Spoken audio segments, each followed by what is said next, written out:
Hello friends, ഒത്തിരി സ്വപ്നങ്ങൾ സീരിയലിൻ്റെ ഇന്നത്തെ എപ്പിസോഡ് വിശേഷങ്ങളിലേക്ക് എല്ലാ കൂട്ടുകാർക്കും സ്വാഗതം.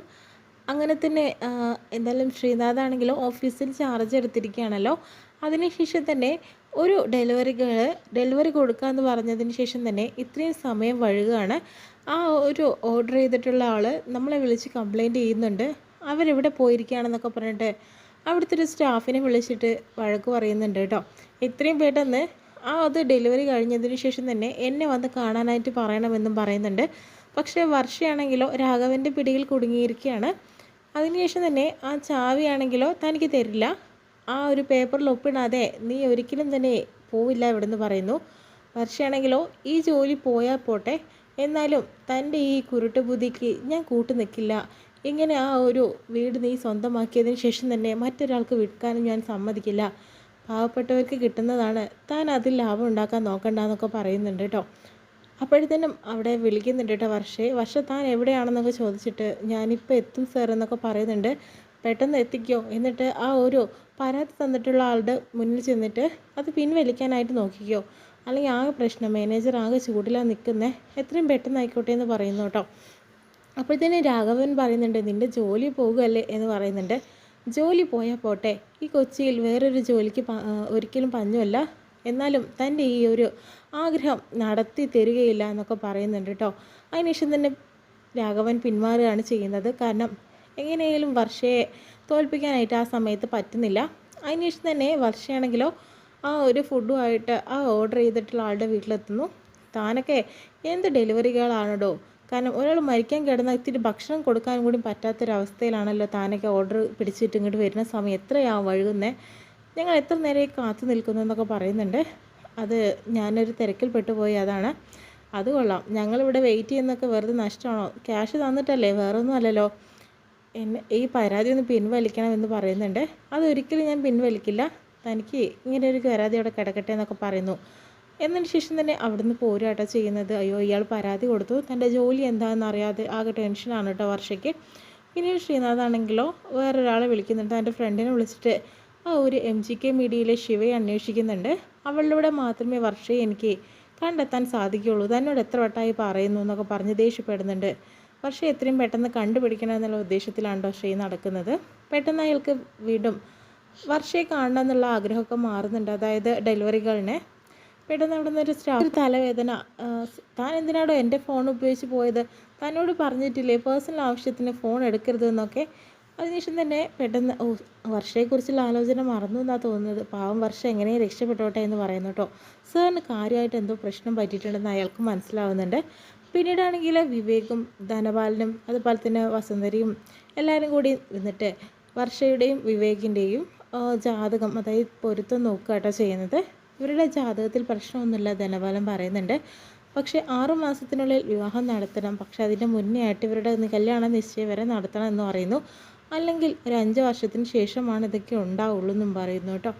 അതിനുശേഷം തന്നെ അതെന്താ അങ്ങനെ, എന്തായാലും കല്യാണം 6 മാസം കഴിഞ്ഞിട്ട് നടത്തിയാൽ മതി എന്ന് വസുന്ധര പറയുന്നുണ്ട്. അതെന്താ വസു അങ്ങനെ, ഇവൻ്റെ ജാതകപ്രകാരം ഇങ്ങനെയൊക്കെയാണ് കാര്യങ്ങൾ, തന്നെ വിശ്വാസമില്ലാത്തതുകൊണ്ട് ഞാൻ വേറൊരു ജോത്സ്യനെ പോയി കണ്ടു, അയാളും ഏകദേശം ഇതൊക്കെ തന്നെയാണ് പറഞ്ഞിരിക്കുന്നതെന്നൊക്കെ പറയുന്നു. എന്നാൽ നിങ്ങളുടെ ഇഷ്ടം പോലെ വിവാഹ നിശ്ചയം നടത്താമെന്ന് പറഞ്ഞിട്ട് വസുന്ധര എഴുന്നേറ്റ് പോകുന്നു കേട്ടോ. മല്ലികയാണെങ്കിലോ പിന്നെയും അതുപോലെ ധനപാലനും വിവേകും പറയുന്ന കാര്യം ഒളിഞ്ഞു നോക്കുന്നുണ്ട്. ഇത് എന്തോ തട്ടിപ്പുണ്ടല്ലോ എന്നുള്ള രീതിയിൽ. അപ്പോൾ വിവേകാണെങ്കിലോ താങ്ക് യു ഡാഡി, എന്നെ സപ്പോർട്ട് ചെയ്ത് നിന്നല്ലോ, എനിക്ക് ഒത്തിരി സന്തോഷം, പക്ഷേ എൻ്റെ ജാതകത്തിൽ വേറെ എന്ത് കുഴപ്പമുള്ളതെന്ന് പറയുമ്പോൾ അദ്ദേഹം അത് പറയാൻ നിൽക്കുന്നില്ല. കാരണം വിവേകിൻ്റെ ജാതകത്തിൽ കാര്യമായിട്ട് എന്തോ ഒരു പ്രശ്നമുണ്ട്, ഇവരുടെ ജാതകം തമ്മിൽ ചേരില്ല, എന്തെങ്കിലും ആയിരിക്കാം. അതിനുശേഷം തന്നെ പിന്നീടാണെങ്കിലോ മറ്റൊരു ഡെലിവറി ഗേളിനെ വിളിച്ചിട്ട് ശ്രീനാഥ് ശകാരിക്കുന്നുണ്ട്. അതായത് വെജിറ്റേറിയൻ ഫുഡ് കൊണ്ടുകൊടുത്ത് നോൺ വെജ് ഫുഡ് കൊടുത്ത് നിനക്ക് എന്താ വേണ്ട പറയേണ്ടത്, കാരണം കറക്റ്റായിട്ട് ഇതൊന്നും നിങ്ങനെ ആർക്കും പറഞ്ഞു തന്നിട്ടില്ലേ, നമ്മൾ ചെയ്യുന്ന ഒരു ജോലിക്ക് അതിൻ്റെ ആത്മാർത്ഥത കൊടുക്കണം എന്നൊക്കെ പറയുന്നുണ്ട്.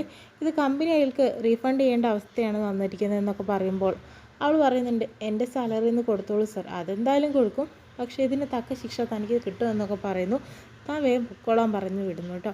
പിന്നെയാണെങ്കിലോ വർഷയാണെങ്കിലോ വിളിക്കുന്നുണ്ട്, സാർ അവിടെ ഉണ്ടോ എന്നൊക്കെ ചോദിച്ചിട്ട് ആ ഒരു ഫ്രണ്ടിനെ. സാർ അവിടെ ഉണ്ട്, പക്ഷേ ഭയങ്കര കലിപ്പിലാണ്, താനിപ്പോൾ അങ്ങോട്ട് ചെല്ലണ്ട, എനിക്ക് വലിയൊരു പ്രശ്നം പറ്റിയടോ. ഇന്ന് സമയം വൈകിട്ട് ഡെലിവറി ചെയ്തത്. അതിൻ്റെ ദേഷ്യം സാറിനോടുണ്ടാവും. സാറിന് ഒന്ന് കണ്ട് സംസാരിച്ച് പോകണമെന്ന് പറയുന്നുണ്ട്. അത് വേണോ? തൻ്റെ ഇഷ്ടം പോലെ ചെയ്യുമെന്ന് പറയുന്നുണ്ട് കേട്ടോ. അങ്ങനെ ആ ലിസ്റ്റെല്ലാം നോക്കുന്ന സമയത്ത് ആ ഒരു പേപ്പേഴ്സൊക്കെ താഴെ വീഴുന്നുണ്ട്. ശ്രീനാഥ് അതൊക്കെ പെറുക്കി വെക്കാൻ വേണ്ടിയിട്ട് താഴെ നിൽക്കുന്ന സമയത്ത് വർഷയാണെങ്കിലോ ക്യാബിനിലേക്ക് പോകുന്നുണ്ട്. അങ്ങനെ മറ്റൊരു സാറ് വന്നിട്ട് ചോദിക്കുന്നുണ്ട്, എന്താ വർഷം ഇവിടെ നിൽക്കുന്നത്? ഞാൻ മാനേജർ സാറിനെ ഒന്ന് കാണാൻ വന്നതാണ് സാർ. താനിപ്പോൾ അങ്ങോട്ട് പോകണ്ട, സാറല്ലേ പറഞ്ഞത് സാറിനെ കണ്ടിട്ട് പോയാൽ മതിയെന്ന്. അതെ, പക്ഷേ ഇപ്പം വർഷയെക്കുറിച്ച് മറന്നു പോയിരിക്കുകയാണ്. പെട്ടെന്ന് അങ്ങോട്ട് ചെന്നാൽ തൻ്റെ ജോലി വരെ ഇപ്പോൾ പോവും. ഇനി അഥവാ ചോദിക്കുകയാണെങ്കിൽ മാത്രം വർഷം ഇങ്ങോട്ട് വന്നാൽ മതിയെന്ന് പറയുന്നുണ്ട് കേട്ടോ. എന്തായാലും സാർ നല്ല ദേഷ്യത്തിലാണ്. വർഷം പോകാൻ നോക്ക്, ഇനി ഇതൊന്നും ആവർത്തിക്കാതെ നിന്നാൽ മതിയെന്ന് പറയുന്നു കേട്ടോ. പിന്നീടാണെങ്കിലോ നമ്മുടെ രാഹുലിനെയും അഞ്ജുവിനെയും കാണിക്കുന്നുണ്ട് കേട്ടോ. അവരാണെങ്കിലോ ഇപ്പം മൃതിൻ്റെ വീട്ടിൽ കിട്ടാത്ത കാരണം ഇപ്പോൾ പ്രണയിക്കാൻ ഒരു പൊതുസ്ഥലങ്ങളൊക്കെ തന്നെ കണ്ടുപറ്റിയിരിക്കുന്ന ഒരു കായലിന് ശേഷം തന്നെ ആൻറ്റി, അതായത് വസുന്ധരാൻറ്റി എന്നെ കാണണമെന്ന് പറഞ്ഞിട്ടുണ്ട്. വസുന്ധരാൻറ്റിയുടെ മകൻ്റെ കാര്യം വന്നപ്പോൾ അവർക്ക് ജോലിയൊന്നും പ്രശ്നമായില്ല അല്ലേ?